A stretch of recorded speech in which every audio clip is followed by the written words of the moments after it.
happy Wisdom Wednesday. Thank you so much for tuning in and for choosing to spend some of your time with me. I'm Maria Milagros, and this is a little space I like to carve out to share different tips, tools, techniques, stories, anecdotes, different things that we can implement into our lives if we so choose, because we have free will, and if we think we need it, because we should be practicing self-awareness in order to help us move the needle to healthier and happier in every and all arenas of our lives, whatever that means for us for today, for this moment in our lives. So during the month of March, we're talking about relationships and different things that we can do to cultivate healthier relationships in our lives.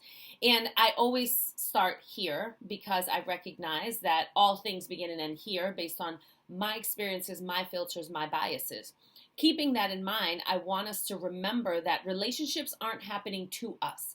If we are in relationship, we are a collaborator, we are a participant in said relationship, right? We are the common denominator in all of our relationships. That's really important for us to remember and hold on to, because it's empowering to know that I am an important and integral part of this relationship, and the dynamic would not be what it is without me and how I'm showing up, my energy, my input. A lot of times I hear people say, oh, my ex was the worst. Oh, my this was the worst. And I'm like, if that relationship ended, I mean, they might have had some really unhealthy things, for sure. But you were a part of that dynamic. Do not always jump to blaming them for a relationship ending without taking some responsibility and holding yourself accountable in some way, because you participated in that relationship. And the reality is that every relationship we choose to participate in because it is a choice. Do not discredit or disempower yourself by acting like it's happening to you. We are choosing to participate in relationships, and when we choose, then the question is, am I in a healthy space to create healthy parameters for what I will and will not allow, right? Those are our boundaries.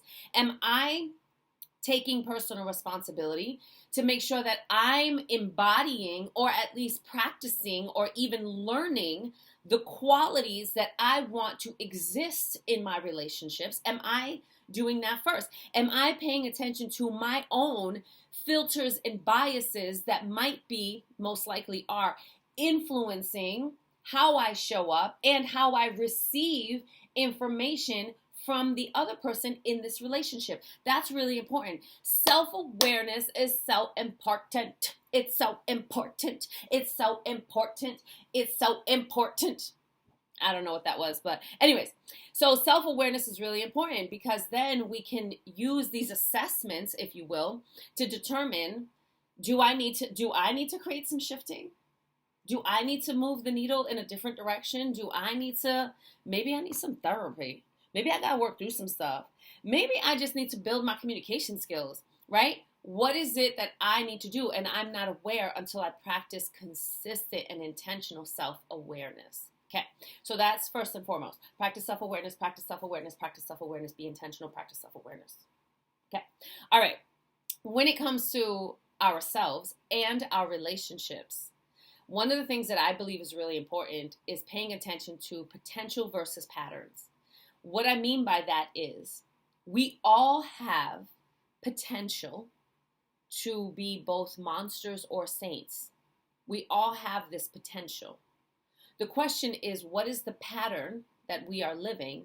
And is that pattern headed in the direction of, headed away from, or is that pattern ignoring potential altogether, right? Not even really living, just kind of like monotonously going through the mundane back and forth of everyday life. What is our pattern? And then what is the pattern that other people are living? What we tend to do, especially in really close and intimate relationships, is when we're coupling up. That's what I'm talking about, when we're coupling up. Because intimacy is not just for coupling up. I'm intimate with some of my best girlfriends, right? We have really deep personal conversations. We challenge each other. That's intimacy. We share our emotions. That's intimacy. We have a tendency to think of the word intimate as the word romantic or sexual, and they're not the same word, right? So I want to be clear in that when I say intimate, I'm not just talking about sexual or romantic. I'm talking about your really close personal relationships where you can be your whole true self and share those inner parts of yourself, right? That's what intimacy is. It's those inner parts of yourself that you can share safely, and then the other person has the opportunity and the space to do the same. Intimacy. But what I'm talking about right now specifically is coupling up. I'm talking about romantic and or sexual relationships. And a lot of times what we tend to do in those relationships is that we hold their potential and we ignore their pattern.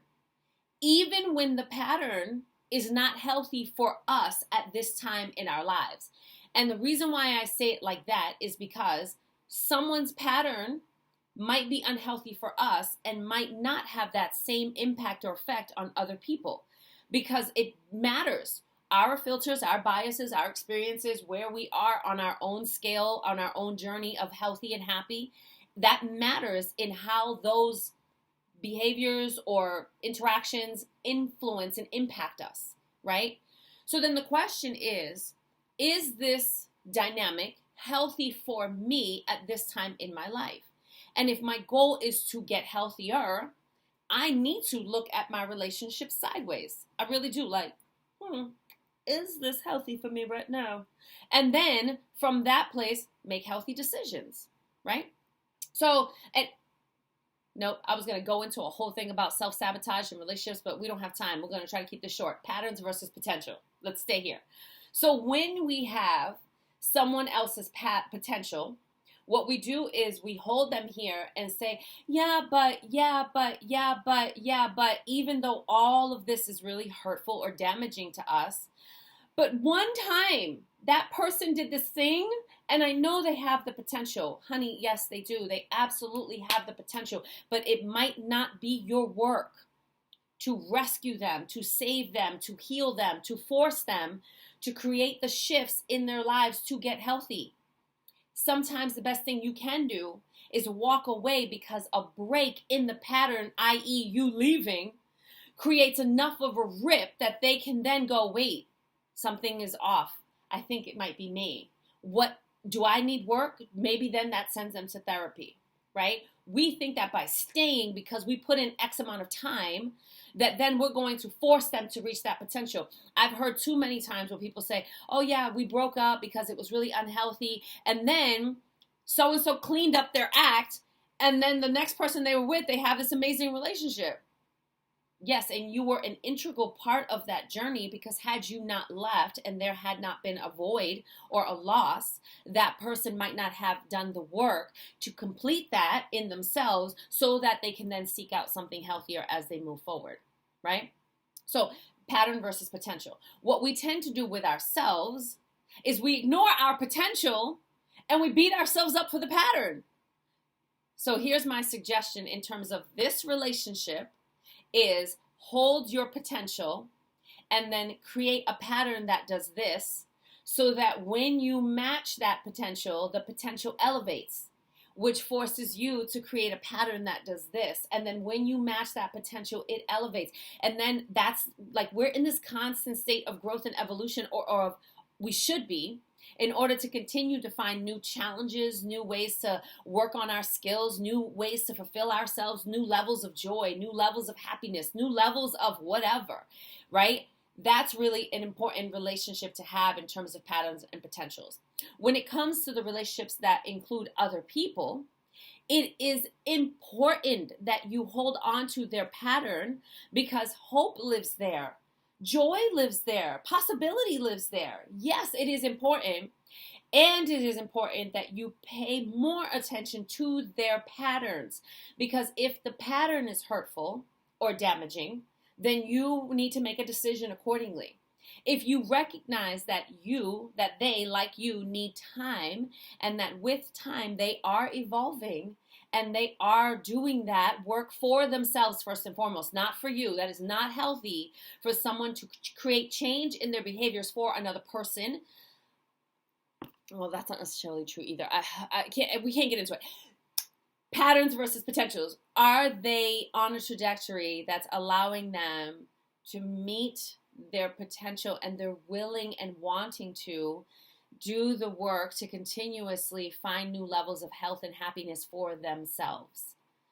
That's a healthy place to be. Growth and evolution happens in those spaces, right?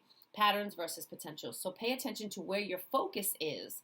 And is that healthy where your focus is? And then do you need to create a shift to make different decisions about what is healthy for you at this time in your life?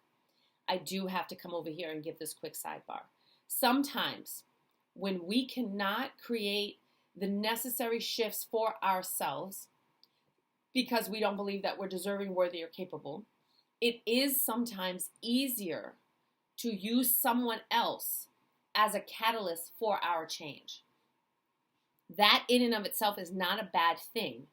It's that that person cannot sustainably be our source. That's important to understand. I have seen and know people who, when quitting smoking, put a picture of their child or their grandchild or someone in the pack of cigarettes because they in themselves did not believe that they were capable of quitting. But when they picked up that pack of cigarettes, that face reminded them that they want to see that kid graduate. They want to walk them down the aisle or whatever. Well, one guy, that was exactly what he said. He said, I'm going to walk her down the aisle and I'm going to see her graduate. I will not kill myself with this. I'm going to see these, and these faces is what's motivating me. And then eventually, because the external motivation helped him get over the hump, and when he realized, wait, I do have the capacity, he no longer needed them as a driving motivator. He was able to intrinsically motivate himself, right? He turned it inward. So sometimes having someone else as a source to help motivate us temporarily can be really helpful as long as we recognize that they cannot be the sustainable source of why we show up and do what we do. If I show up, rephrase, when my daughter was little, I used to always put her at the front of my mind and say, I don't know if I can do this, but I have to because she deserves better. And for a while, that was my motivator, was my daughter. I didn't know that I had the capacity. I didn't know that I was deserving and worthy, but I knew that she deserved better. And then I realized she also deserves better in me, which means I have to do the work. I have to go to therapy. I have to get healed. I have to take care of myself so that I'm not just using her as my source. I become my source through my connection with my higher source, through my connection with myself. And then she has the benefit of me showing up in all that magic and glory. And she has the benefit of me living the example that I want her to understand that she deserves. Woo! Let's go. That's good. Okay. That's enough. We're over the time that I wanted, but it's all good. So patterns versus potentials and relationships. Start here. Always start here and then look at your relationships and go, is this healthy for me? What is the pattern? And is my pattern to kind of run, right? Because again, paying attention to our patterns and potentials first, and then looking at patterns versus potentials with those who we're in relationship with and asking ourselves about whether or not the dynamic of the consistent pattern is healthy for us at this time in our lives. And let me be clear.